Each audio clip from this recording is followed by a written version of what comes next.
Assalamualaikum warahmatullahi taala wabarakatuh. Ya dunia al-Fatihah. Alhamdulillah rabbil alamin arrahmanir rahim maliki yaumiddin. Iyyaka na'budu wa iyyaka nasta'in ihdinas siratal mustaqim. Shiratal ladzina an'amta 'alaihim ghairil maghdubi 'alaihim waladdallin. Amin. A'udzu billahi minasyaitonir rajim. Bismillahirrahmanirrahim. Alhamdulillahi rabbil alamin. Allahumma shalli wa sallim wa barik ala sayyidina Muhammad wa ala alihi washabihi wa ikhwanihi minal anbiya'i wal mursalin. Sallallahu salamu alaihim ajma'in fi kulli waqtin wa hin. Amma ba'du, subhanaka la ilma lana illa ma 'allamtana innaka antal alimul hakim. La haula wa la quwwata illa billahil aliyyil azim al azizil hakim. Wa alaihi salatu wassalam ya.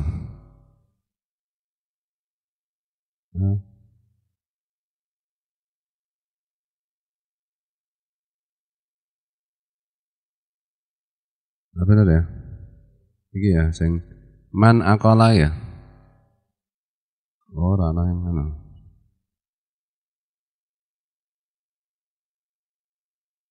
Iya iki. Nabi alaihi salatu wassalam bersabda, man akola nadiman baik nggak tahu aqala Allahu ngasaratahu yaumal qiyamati. Nabi alaihi salatu wasallam bersabda, siapa yang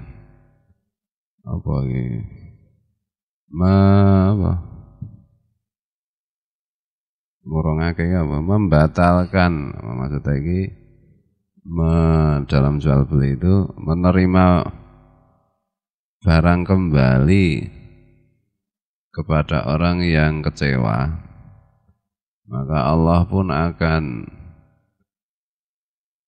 mengembalikan terpelesetnya orang itu di hari kiamat. Maksudnya ini mengampuni kesalahan orang itu. Nabi alaihi salatu wasallam bersabda, siapa yang menurut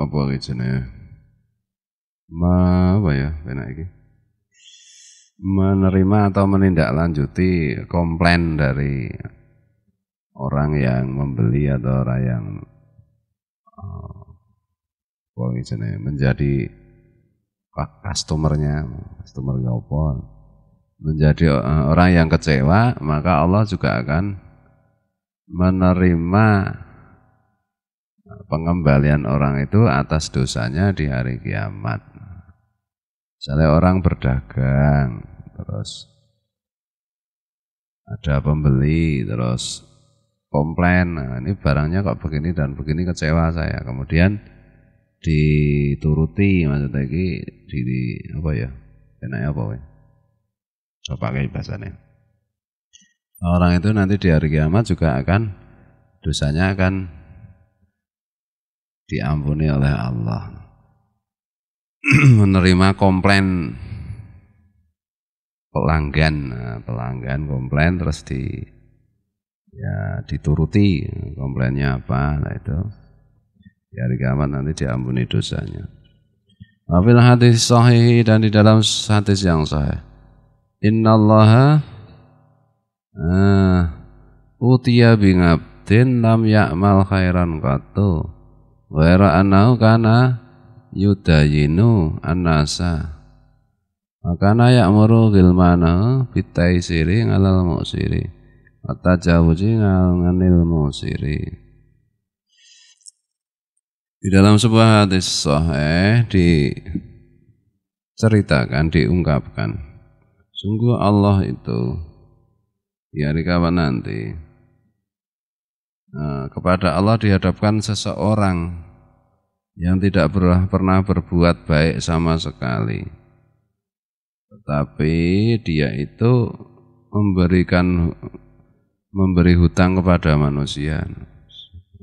Orang-orang pada hutang sama dia, dan dia menyuruh tukang tagihnya untuk memberi kemudahan kepada orang yang sedang kesulitan dan memaafkan orang yang sebenarnya mampu membayar.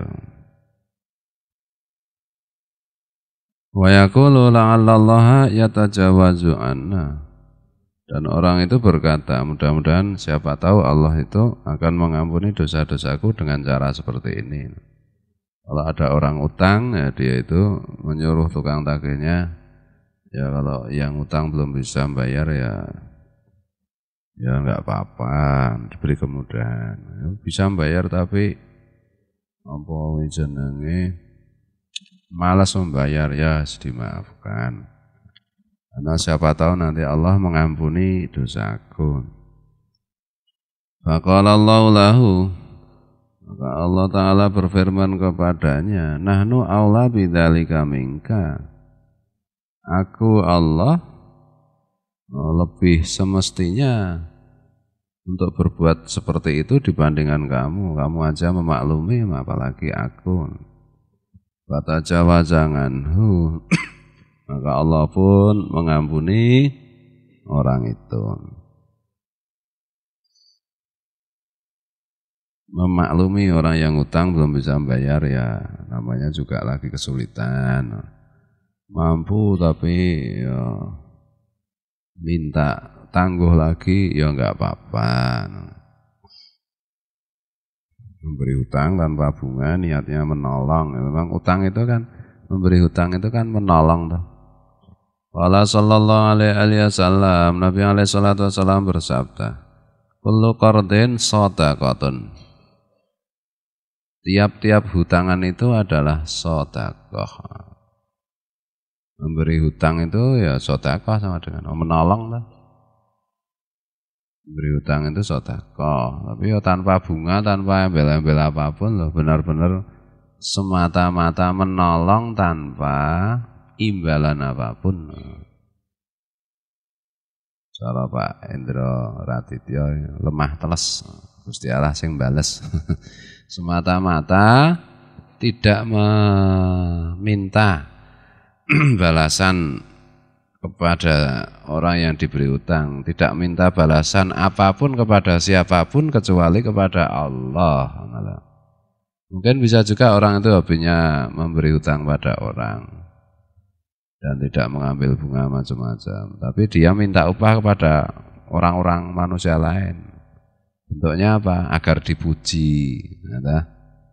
Itu namanya sudah minta upah. Beri hutang tanpa bunga, tanpa niatnya benar-benar menolong, tidak meminta upah dan tidak mengharap upah, kecuali hanya dari Allah. Itu sedekah.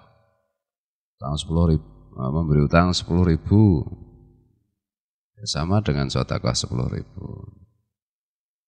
Kenapa utang itu dihitung sedekah? Karena biasanya yang diutangkan dan yang disedekahkan itu, yang diberikan cuma-cuma itu biasanya lebih banyak yang diutangkan lah. Misalnya Parman biasa sedekah 100.000.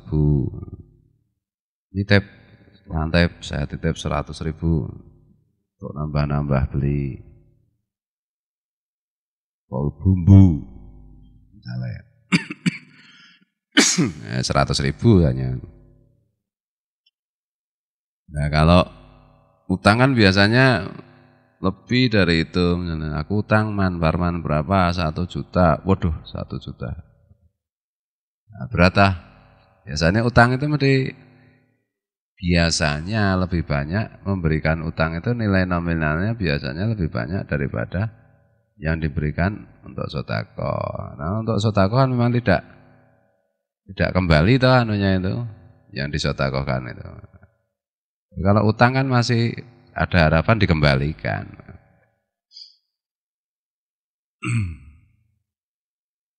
Kalau zaman sekarang ya kalau memberi utang ya sesuai dengan kemampuan sedekah saja. Maksudnya kalau memberi utang itu, kalau tidak siap untuk tidak dibayar jangan memberi utang. Karena orang sekarang ini susah diharapkan. Kalau utang kok bayar itu susah lah. Betul lah. Ya banyak orang yang utang dan bayar, tapi membedakan mana yang mau membayar dan mana yang sejak awalnya memang tidak akan membayar itu sulit sekarang.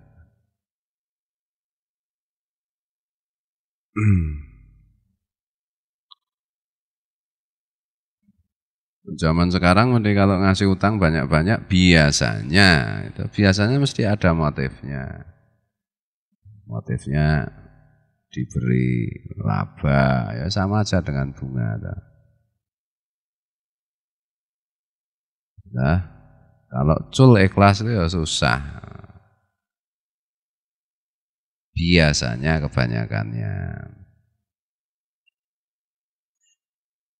Kalau alaihi salatu wassalam, artinya kalau kita melepaskan uang untuk diutang orang, itu kita ingat itu sedekah. Nah, kita juga ingat bahwa kita harus siap untuk tidak dikembalikan uang kita itu, karena ini zaman akhir. Nah, karena itu di satu sisi sedekah, di satu sisi harus siap tidak dikembalikan. Ya berikanlah hutang yang kira-kira kalau tidak dikembalikan tidak mengacau diri kita. Nah, itu kalau kita posisinya yang punya duit yang dihutangi. Kalau kita yang utang itu jangan sekali-sekali ketika utang itu berniat untuk tidak mengembalikan. Kemudian kalau sudah punya, segeralah mengembalikan utang, meskipun belum jatuh tempo. Kalau bisa bayar sekarang, mengapa harus bayar besok-besok, misalnya itu. Jangan kayak kebanyakan pengusaha itu, kalau bisa bayar besok, kenapa harus bayar sekarang? Nah, itu sudah tukang riba, itu prinsip tukang riba itu kayak begitu. Kalau bisa bayar sekarang, kenapa harus bayar besok? Harusnya begitu kalau Islam itu ngajari itu. Karena tergesa-gesa itu dari setan, kecuali salah satunya tergesa-gesa mengembalikan utang, membayar utang itu baik. Jadi posisi kita itu di mana? Jangan dibolak-balik. Qala alaihi salatu wassalam, Nabi alaihi salatu wassalam bersabda, ra'aitu lailata usriya bi ala babil jannati as-sadaqatu bi ngasrati amsalha wal qardu bisa maniyata asyara al-hadis. Rasulullah alaihi salatu wassalam bersabda, aku melihat pada malam di Isra Mi'raj kan, di pintu surga itu ada tulisan as-sadaqatu bi ngasrati amsalha. Sedekah itu pahalanya dilipatkan 10 kali lipat. Dan utangan itu dilipatkan 18. Benar ya? 18 kali lipat. Lebih banyak. Tentu juga utang di sini itu ya utang bagi orang yang butuhkan. Zaman dulu itu kalau orang utang kan benar-benar butuh. Terutama benar-benar kebutuhan primer gitu loh. Kalau tidak mendapat utangan, keadaan orang itu hidupnya bisa berbahaya. Itu baru utang. Nah, kalau orang sekarang kan utang cuma untuk senang-senang, untuk hedonis ya. Enggak tahu ada pahalanya apa enggak. Ini dimaksud di sini itu zaman dulu itu orang utang itu benar-benar kalau tidak mendapat utangan itu bisa keadaannya bisa genting berbahaya. Misalnya untuk makan, misalnya untuk berobat. Gitu. Benar-benar genting, benar-benar primer. Atau misalnya untuk beli pedang, zaman dulu kan pedang penting. Kalau untuk perang ya tidak harus untuk perang, ketemu macan, ketemu ular. Sekarang pedang ya nggak ada gunanya, untuk gaya-gaya. Umpama ada perang itu pedang ya sudah nggak terpakai. Sebelum orang pakai pedang ketembak duluan. Karena masih koleksi pedang itu jadi ya mau untuk hobi. Pak Anaim biar kolektor pedang ya ada. Didol kabeh ora iso dienggo ngopo-ngopo, nggo perang apa ta. Pedang karo pelintangnya menang pelintang ya. Ya zaman dulu kan penting ngono lho. Tang untuk beli mobil, wah ya itu enggak penting. Soalnya kalau nggak pakai mobil itu berbahaya. Saya tiap hari harus melakukan perjalanan dengan jalur yang ekstrim atau nggak pakai mobil bisa diterkam harimau. Misalnya hidupnya di kampungnya Ersat yang di Sumatera itu. Masih oke macan tak, San? Masih ada macan nggak, San? Ersat ini, mana lah? Gimana? Oh, masih ada macan? Udah ada? Tenane. Nah misalnya kok ini misal. Artinya ini menolong dengan tulus, loh. Menolong dengan tulus. Nah, kebanyakan manusia itu kan terhambat melakukan tindakan menolong karena khawatir kalau dia tidak memperoleh haknya. Ngapain melakukan ini dan itu dapat duit apa? Ya Allah yang membalas kok gimana sih? Gak dapat duit apa-apa. Ngapain kamu bela-belain orang itu? Misalnya, ya Allah yang membalas. Kalau memang kita harus membela, ya kita bela. Membela yang benar, kata Gus Dur. Nah, ketika ada orang membela, mesti di fitnah. Dapat duit berapa dia? Kok bela-belain? Jadi semua dikira itu semua orang kalau membela orang lain tuh gara-gara upahan, gara-gara bayar membayar. Kan prasangka kan menunjukkan orangnya. Nah, yang berprasangka seperti itu ya memang berarti dia itu sukanya kalau membantu orang itu kalau dibayar, kalau tidak dibayar nggak mau nolong kan itu. Misalnya. Nah kita ya percayalah bahwa Allah itu maha melihat. Allah itu maha murah, maha membalas kebaikan sedikit, pertolongan sedikit kepada orang lain, mungkin dalam bentuk memberi hutang, itu Allah akan membalas, jangan khawatir.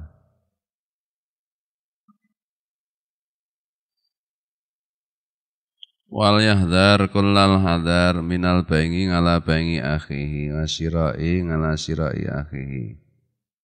Wa misalu dzalika ayakula lil baingi aw lil mustari di zamanil yari ana abinguka irada bi arsakha bi arkhasa minhu aw astari minka hada bi aksara mimma istarahu. Dzalika muharramun manhiyun anhu. Takutlah engkau dengan benar-benar takut dari menjual sesuatu yang sedang dijual saudaranya sesama orang Islam, atau membeli sesuatu yang sedang akan dibeli oleh saudaranya sesama orang Islam. Perumpamaannya adalah kalau seseorang itu misalnya berkata kepada orang yang menjual atau orang yang membeli di satu kesempatan, aku akan menjual kepadamu barangnya bukan ini tapi persis seperti ini dengan harga yang lebih murah. Atau aku akan membeli darimu barang seperti ini barang ini dengan harga yang lebih tinggi daripada yang orang itu. Jangan. Koco mau membeli laptop kepada Parman. Apa Parman itu dua laptop? Iki menggo contoh jangan. Contohnya kurang sae niku. Koco tumbas arit saking ne Parman ngono. Ora apa-apa. Contohnya sak karep-karepe. Koco mau beli mobil Porsche kepada Parman. Parman punya mobil Porsche, mau dijual harganya 2 miliar, mau dibeli Koco, lagi tawar menawar. Nah, tiba-tiba, sing saingane Parman sing mana? Ari Mudhari datang kepada Koco. Situ Porsche itu saya punya yang lebih bagus. Harganya enggak sampai 2 miliar tuh. 1,5 M udah dapat. Jangan beli itu. Beli punya saya aja, Cok. Oh iya, lah itu apa yang dilakukan Ari Mudhari seperti itu muharramun manhiyun kan. Haram dan terlarang itu. Sudah haram lagi, terlarang lagi. Yalah. Terus sekarang dibalik. Koco mau menjual handphone kepada Parman lagi, Parman lidet tok, jadi gue contoh terus. Ini Parman, handphonenya saya beli berapa harganya? 3,5. Berapa? 350? Enggak, 3,5 juta. Saya pikir dulu ya, kasih saya waktu 1 jam, saya mau cuci piring dulu, nanti habis cuci piring saya putuskan untuk membeli. Nah, kamu nawar berapa, Parman? Kalau boleh 3 juta. Ya saya juga mikir dulu. Nah, tiba-tiba Ari Mudori datang. Kok penjahatnya kok yang dicontohkan Ari Mudori. Ari Mudori ana lagi. Apa ya ri? Ganjaran gede gue contoh elek. Ari Mudori datang. Apa handphone. Mau dijual? Iya. Mau dibeli Parman. Saya mintanya 3,5, Parman beraninya 3 juta.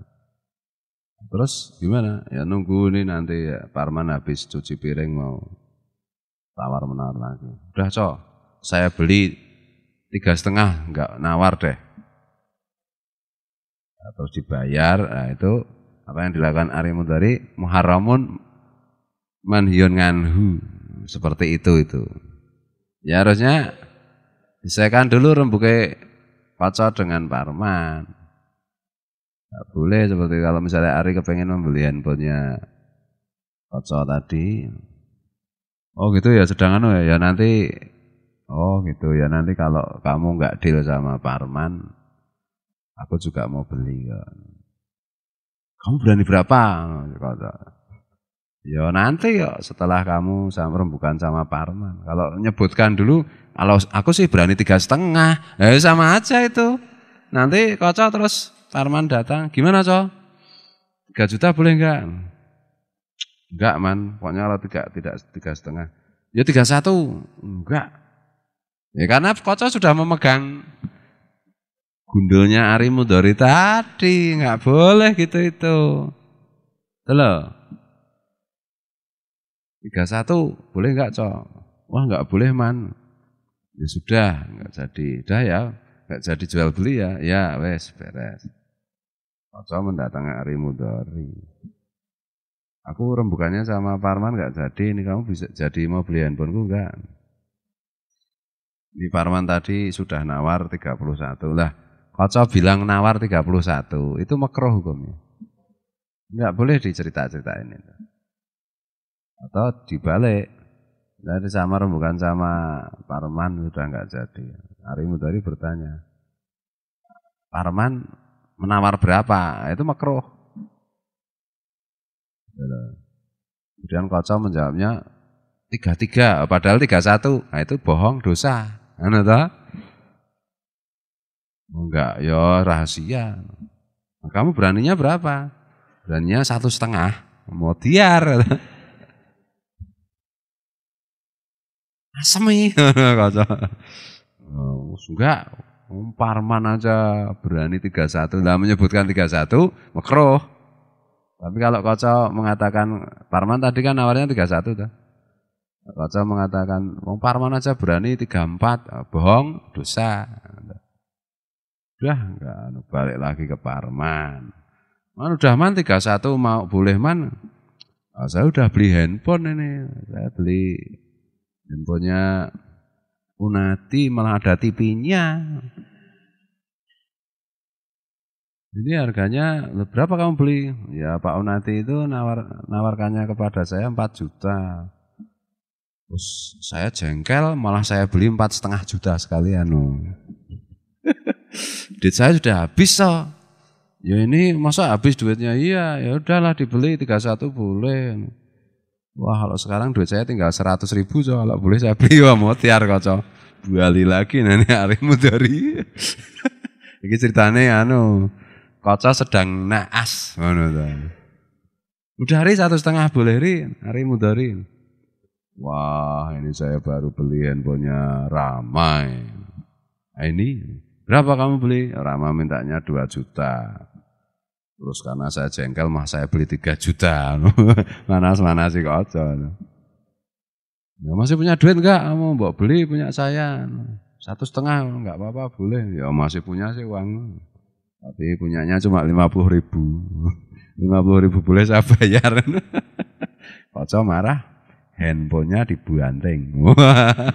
Terus diinjak-injak. Datanglah Anta. Anta kan pinter nyervis handphone. Wih, harta karun ini.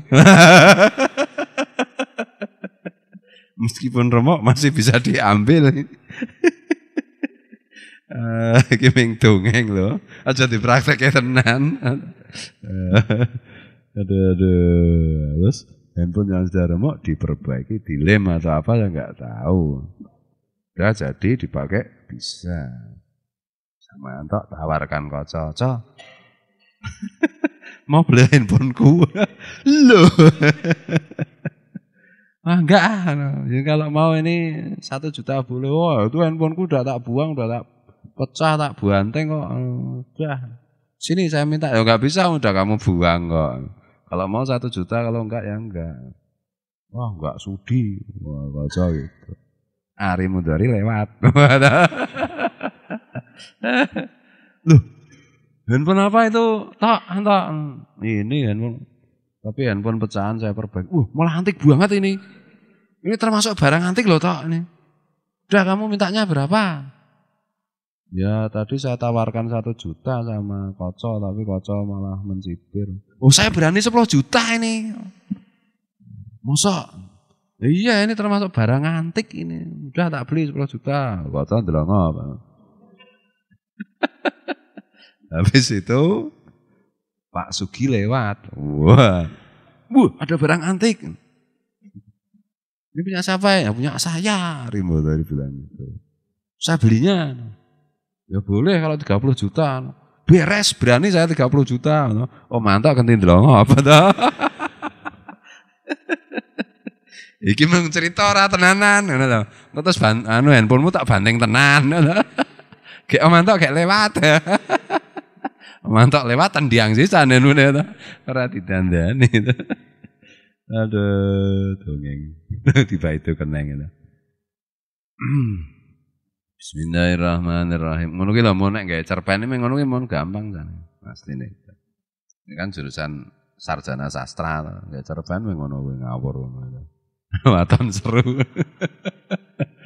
Aduh. Ada yang protes puisinya itu enggak tepat, ada yang salah. Ini namanya juga puisi, datanya enggak. Justru kehebatan puisi itu kadang-kadang ada data yang salah.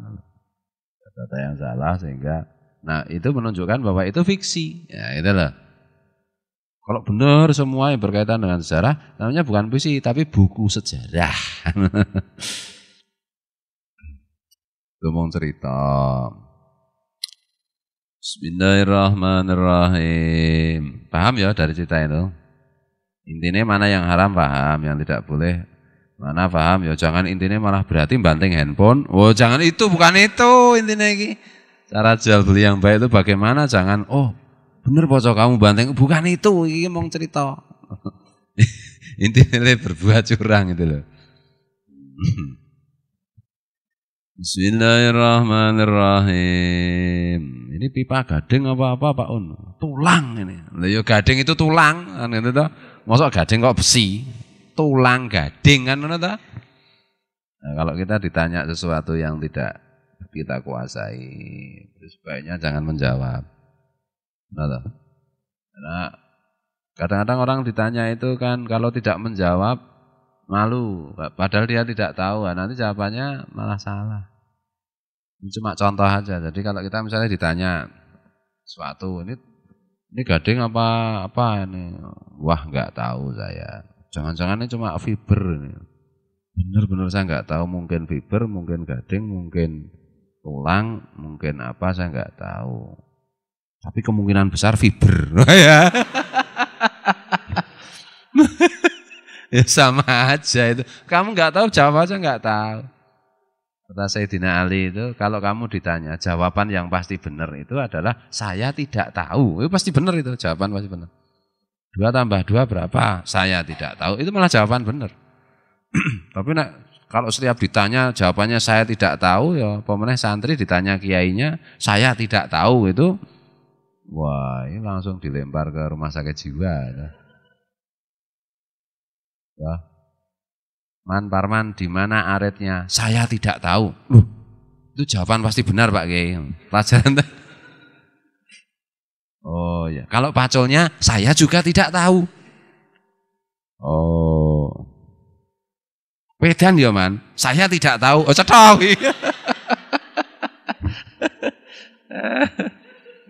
Aduh. Angel yang didik uang dadi apik iki jan angel. Apik tur cerdas sone angel. Mun pegang ya mun teknya gini. Nanti kalau saya gini-gini ganti. Malah domblong.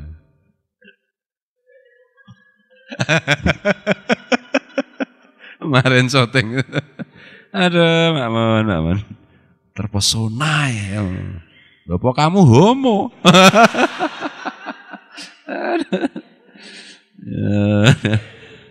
Padahal orang Jawa udah bilang, ojo gumunan, ojo kagetan. Tapi orang Makmun itu orang Jawa, orang Makmun ada. Makmun itu orang Jawa apa mana? Ya, tapi kadang orang Cilacap itu dibilang bukan orang Jawa ya, orang seberang, enggak ya? Cilacap itu Jawa, Jawa ngapak-ngapak. Ya, Bismillahirrahmanirrahim. Memang kata Rasulullah, tidak ada cobaan yang lebih berat daripada godaannya orang yang cerdas menghadapi orang itu. Ada artinya, bukan cerdas ya, orang berilmu dan orang bodoh. Tidak ada cobaan yang lebih berat daripada cobaannya orang berilmu berhadapan dengan orang bodoh. Makanya Nabi itu karena ilmunya paling tinggi para Nabi, ya paling berat cobaannya karena ya ada manusia yang goblok-goblok banget kan itu dah. Skandani kiai ngeyel itu. Misalnya, kalau hal-hal tertentu ya nggak apa-apa ngeyel, tapi kalau urusan agama, urusan yang sangat penting banget ya bisa tidak tepat. Urusan yang lain-lain nggak apa-apa. Man, kalau mancing kamu umpannya pakai ayam hidup. Enggak mau Pak Kiai, pakai ayam hidup. Gila apa? Kiai kok edan. Padahal belum selesai maksudnya. Kalau kamu mancing buaya, bukan mancing water ya. Mancing water umpannya ayam hidup ya, waternya mah dicocol. Mulai dengarkan dulu penjelasannya baru menyimpulkan. Man Parman, tolong ambilkan, lari. Loh, mau apa? Enggak tahu lah. Tahu-tahu membawa pacul. Aku itu tidak minta tolong untuk mengambilkan pacul, aku minta tolong ambilkan piring kan itu. Untuk makan mau atau kayak pacul. Dengarkan dulu instruksinya. Man, ya, siap. Ambilkan, siap. Ambilkan apa Pak? Ambilkan piring. Siap. Piring itu apa Pak Kiai? Mutiar. Aduh, piring ora ngerti. Wis kok kan ngepel man. Wallahu muwaffiq ila aqwamit thariq wallahu a'lam. Assalamualaikum warahmatullahi taala wabarakatuh.